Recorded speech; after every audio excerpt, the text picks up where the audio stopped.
আসসালামু আলাইকুম ভিউয়ার্স, ফরিদপুর কৃষি বাংলা পক্ষ থেকে আপনাদেরকে স্বাগতম। আজকে আমরা নতুন একটি এক্সপেরিমেন্ট করার জন্য এসেছি।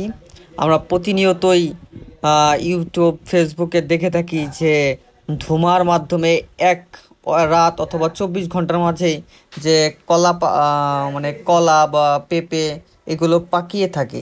তাই আমরা আজকে চেষ্টা করব মাটির নিচে ধুমা দিয়ে 24 ঘন্টার মাঝে কলা কি পাকানো যায় কি যায় না, অথবা আমরা কি পারি কি পারি না, সেই বিষয়টি আজকে আপনাদেরকে দেখাবো। প্রথমেই আমরা সুন্দর করে একটা গর্ত খুঁড়ে নেব। গর্তটা এমনভাবে খুঁড়বো যেখানে ধুমাও দেওয়া যাবে এবং কলার কাঠ বা কলার ফানাও রাখা যাবে আর কি। এর জন্য আমরা সুন্দর করে একটা গর্ত খুঁড়ে নিলাম। তারপরে আমরা গাছ, যেহেতু আমরা এক্সপেরিমেন্ট করব, অবশ্যই আমরা অধিক কলা নিব না, এর জন্য আমরা এক ফানা কলা নিলাম। গাছ থেকে এক ফানা কলা কেটে নিলাম। এরপরে আমরা এই এক ফানা কলা দিয়ে এক্সপেরিমেন্টটা করব আর কি।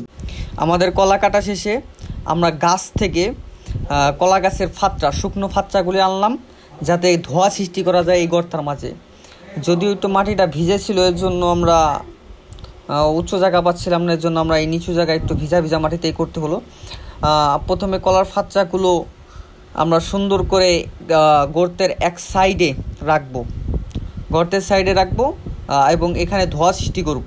এবং ধোঁয়া সৃষ্টি করে কলার পাতা দিয়ে কলার পাতা বা কাঁচা কলার পাতা দিয়ে চাপ দিয়ে এরপরে এটা কলার ফানাটা দিয়ে মাটি দিয়ে আমরা ঢেকে রাখবো। তারপরে একদিন পরে আমরা দেখতে পারবো যে কলা পাকাতে পারি কি পারি না, বা আমাদের ভুল ত্রুটি কী ছিল। অবশ্যই আপনারা কমেন্টে জানাবেন।